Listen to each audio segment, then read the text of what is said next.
श्री श्याम, जय मनोना धाम। आप सभी श्याम भक्तों का स्वागत है एक नई वीडियो में, एक ताजा अपडेट के साथ। तो इस वाली वीडियो में उन श्याम भक्तों के लिए बहुत ही महत्वपूर्ण जानकारी हम देने वाले हैं जो श्याम भक्त यहाँ पर 2 दिसंबर से लेके 20 जनवरी तक आ रहे हैं या फिर आना चाहते हैं। और जो श्याम भक्त यहाँ पर पहली बार आ रहे हैं या फिर पहले भी कई बार आ चुके हैं, उनको फायदा कोई नहीं हुआ है, यहाँ पर कोई दिक्कत उनकी दूर नहीं हुई है, तो उन श्याम भक्तों के लिए भी बहुत सारी महत्वपूर्ण जानकारी हम देने वाले हैं। और दोस्तों यहाँ पर आपको ये बताने वाले हैं कि महाराज जी 2 दिसंबर से लेके 20 जनवरी तक महाराज जी कब कब धाम पर बैठेंगे और कब कब धाम पर नहीं बैठेंगे, कौन कौन से दिन धाम पर बैठते हैं, कौन कौन से धाम पर नहीं बैठते हैं, अभी के टाइम पे महाराज जी बैठ रहे हैं नहीं बैठ रहे हैं, और बैठ रहे हैं तो कितनी भीड़ है, कितनी देर में आपका नंबर आ जाएगा, कितना आपको भीड़ का सामना करना पड़ेगा। और दोस्तों यहाँ पर आपको कैसे आपको अर्जी लगानी है, कैसे आपको लाइन में लगना है, कैसे आपको टोकन प्राप्त करना है जिससे कि आपको लाइन में लगना ही ना पड़े। और दोस्तों कैसे आपको यहाँ पे अर्जी जमा करनी है जिससे कि आपकी पहली बार में ही अर्जी स्वीकार हो जाए, पहली बार में ही आपको फायदा हो जाए।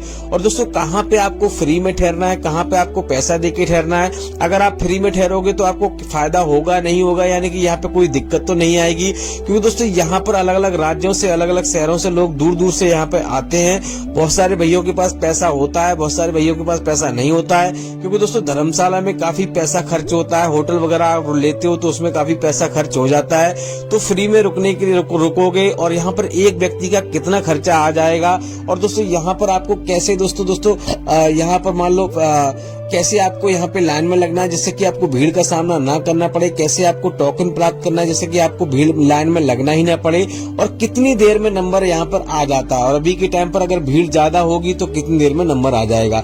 सारी महत्वपूर्ण जानकारी आपको देंगे और ये भी बताएंगे आखिर आप किसी और राज्य से आ रहे हो, कहीं से आ रहे हो, तो आखिर मनोना धाम पड़ता कहाँ है, कैसे आपको पहुंचना है, कौन से इसकी नजदीकी रेलवे स्टेशन है। तो सबसे पहले तो बात कर लेते हैं कि अभी के टाइम पर यहाँ पे कितनी भीड़ है। देखो दोस्तों यहाँ पे जब महाराज जी बैठते हैं तो यहाँ पे बहुत ज्यादा भीड़ हो जाती है और लगभग 2-2, 3-3, 4-4 दिन में नंबर आता है। तो पहले तो आपको ये ध्यान रखना है, अगर आप अपने घर से आ रहे हो तो आपको लगभग 3-4 दिन का यहाँ व्यवस्था करके आना है, ज्यादा से ज्यादा 4 दिन की व्यवस्था आपको करके आनी है। अगर शांतिपूर्वक दर्शन करना चाहते हो, शांतिपूर्वक अर्जी लगाना चाहते हो और पहली बार में ही फायदा लेना चाहते हो तो आपको 3-4 दिन का समय आपको लेके आना है, क्योंकि दोस्तों कभी कभी इतनी ज्यादा भीड़ हो जाती है कि यहाँ पे 2-2, 3 दिन में नंबर आ पाता है। लेकिन दोस्तों यहाँ पे अगर सही तरीका से आप आओगे, सही नियमों का पालन करोगे, हम जैसा बताएंगे, तो आपको 1 दिन में भी दर्शन हो जाएंगे। तो दोस्तों पहले तो बात कर लेते हैं आखिर मनोना धाम पड़ता कहाँ है। देखो दोस्तों मनोना धाम उत्तर प्रदेश राज्य के बरेली जिला में पड़ता है। आंवला इसकी तहसील है और गांव का नाम है मनोना।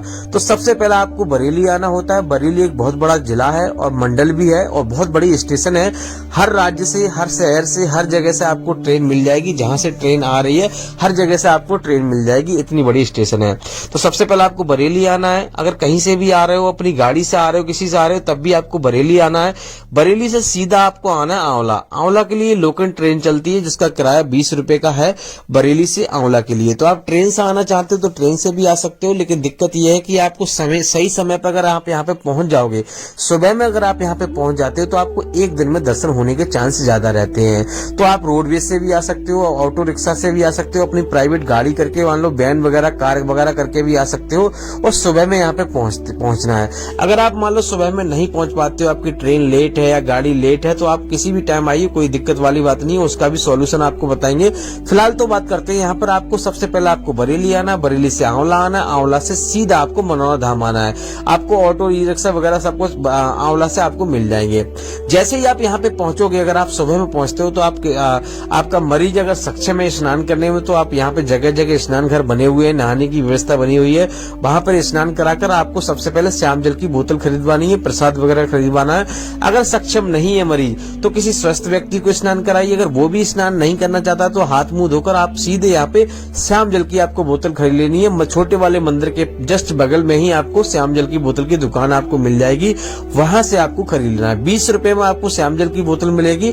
51 रुपए से प्रसाद शुरू होता है, 10 रुपए का अर्जी फॉर्म होता है, वो आपको खरीद लेना है, और 10 रुपए का धागा खरीद लेना है। तो दोस्तों बात करते हैं यहाँ पे अर्जी आपको कैसे लगानी है। देखो दोस्तों अर्जी में फॉर्म में अगर आप भरना जानते हो तो आप स्वयं भर लीजिए। अगर आपको भरना नहीं आता है जहां से आप अर्जी फॉर्म आपको ने लिया है दुकान वाले भैया से, यानी कि यहाँ से आप प्रसाद लोगे वहीं से आपको अर्जी फॉर्म लेना है, तो उनसे ही भरवा लेना है। आपको जो भी समस्या, आपकी जो भी दिक्कत है आपको बता देना, आराम से अर्जी फॉर्म भर जाएगा।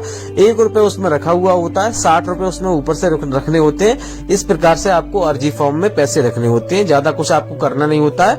अब दोस्तों बात करते हैं यहाँ पे पहला काम क्या करना है। दोस्तों पहले आपको मंदिर की लाइन में लगना है, महाराज जी की लाइन में आपको नहीं लगना है। महाराज जी की लाइन भी सुबह 4 बजे से लगना शुरू हो जाती है और मंदिर की लाइन भी यहाँ पे सुबह 4 बजे से लगना शुरू हो जाती है, तो मंदिर की लाइन में आपको लगना है। मंदिर में ही आपको अर्जी जमा करनी है, मंदिर में ही आपको प्रसाद जमा यानी कि चढ़ाना है, सारे काम मंदिर में ही आपको करने हैं। आपको महाराज जी के पास आपको कुछ भी लेके नहीं जाना है। दोस्तों बात करते हैं यहाँ पर आपको पहली सावधानी क्या बरतनी है। देखो दोस्तों, घर से आप चल रहे हो तो आपके मन में ये विचार बिल्कुल भी ना आए कि यहाँ पे हमारी अर्जी स्वीकार होगी या नहीं होगी। दूसरी बात यह है, अगर आप मीट मछली खाते हो तो आपको वो सारी चीजें छोड़ देनी है, ये चीजें आपको नहीं करनी है। और यहाँ पर आपको जैसे ही आप मंदिर के दर्शन वगैरह करोगे, आपको सीधे महाराज जी की लाइन में आपको लग जाना है। महाराज जी की लाइन में लगने के लिए बहुत लंबी लंबी लाइन लग जाती है, तो आपको किसी स्वस्थ व्यक्ति को लाइन में लगा दीजिए, मरीज को लगाने की आवश्यकता नहीं है। जहां आप विश्राम कर रहे हो वहीं पे आपको मरीज को बैठाल के रखना है। जब आपका नंबर आए तो किसी दोस्त यानी कि 2-3 व्यक्ति लगभग आप लेकर आइए, उसको आप बुला लेना है, आराम से आपके दर्शन हो जाएंगे।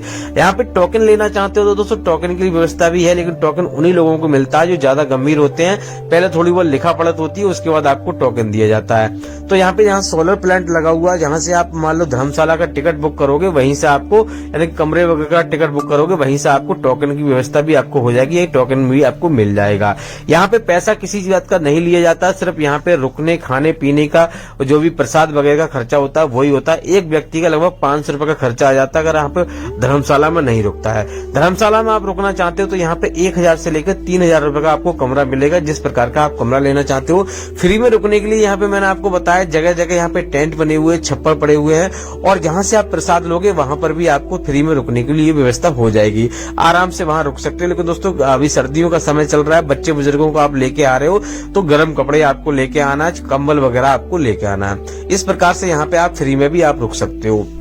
अब दोस्तों बात करते हैं आपको कौन कौन सी सावधानियां आपको बरतनी है। तो दोस्तों यहाँ पर सबसे पहले तो आपको श्याम जल का सेवन यानी कि जो श्याम जल का सेवन है सुबह 4:30 बजे से लेके दोपहर के 11:30 बजे के बीच में आपको कर लेना है। पूजा पाठ करने के बाद, स्नान करने के बाद आपको सिर्फ एक बार श्याम जल का सेवन करना है और कभी भी आपको अनजा नहीं करना है। और आपको ऑनलाइन श्याम जल आपको कभी नहीं मंगाना है, इस बात का विशेष ध्यान रखना है। ऑनलाइन आपको अर्जी नहीं लगानी है, ऑनलाइन आपको कोई काम करना ही नहीं है, इस बात का विशेष ध्यान रखना है।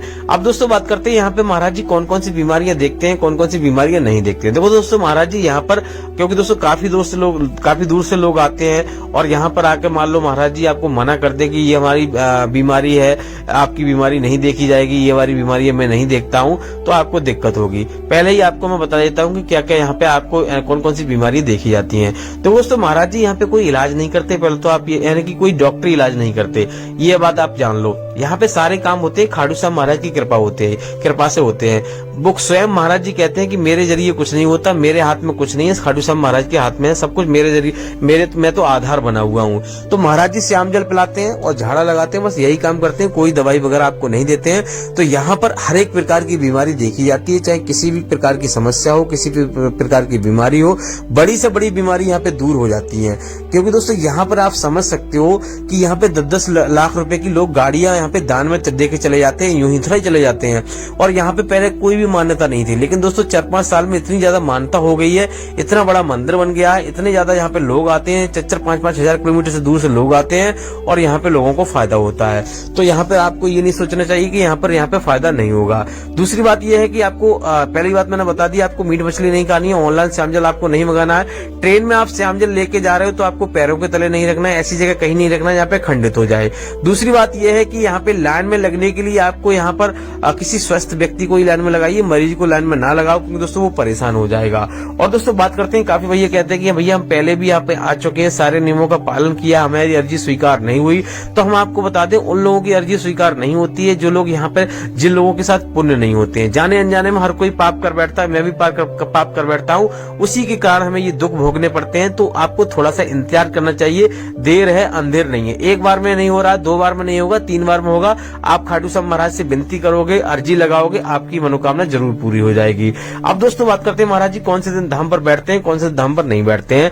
बुधवार और बृहस्पतिवार को महाराज जी धाम पर नहीं बैठते हैं। इस दिन आप आओगे तो आपको महाराज जी धाम पर नहीं मिलेंगे, इस बात का विशेष ध्यान रखना। इस दिन अगर आप आओगे तो आपको यहाँ पे आशीर्वाद आपको नहीं मिलेगा। महाराज जी भले से ही धाम पर हो, आशीर्वाद आपको नहीं मिलेगा। तो वेडनेसडे और थर्सडे को आपको नहीं आना है। अब दोस्तों बात करते हैं महाराज जी यहाँ पर 2 दिसंबर से लेके और 20 जनवरी तक महाराज जी कब कब धाम पर बैठेंगे और कब कब धाम पर नहीं बैठेंगे। देखो दोस्तों यहाँ पर 2 दिसंबर से लेके 25 दिसंबर तक महाराज जी धाम पर बैठ रहे हैं। अभी ऐसा ही अपडेट आया है। अभी आगे कोई अपडेट आएगा, महाराज जी अचानक कहीं पे चले जाएंगे या फिर जनवरी में बैठेंगे नहीं बैठेंगे, ये अभी हम नहीं कह सकते। आगे का हम अपडेट अगली वीडियो में आपको देते रहेंगे। तो हमारे चैनल पर आप नए तो चैनल को सब्सक्राइब करके रखिए। वीडियो अगर आपको अच्छी लगती है वीडियो को लाइक कीजिए। अगर आपको कुछ और जानना है तो आप हमें कमेंट कीजिए, उसके ऊपर हम वीडियो बना देंगे या फिर आपको जवाब दे देंगे। तो दोस्तों इसी मंगल कामना के साथ कि आपके जीवन में खुशियां बनी रहें, खाटू श्याम महाराज की कृपा हमेशा आप पे बनी रहे, इस वाली वीडियो को हम यहीं रोकना चाहेंगे। उम्मीद करते हैं आपको वीडियो अच्छी लगी होगी। अच्छी लगी हो तो लाइक कर देना, चैनल पर नए चैनल को सब्सक्राइब कर देना। तब तक के लिए जय मनोना धाम, जय खाटू।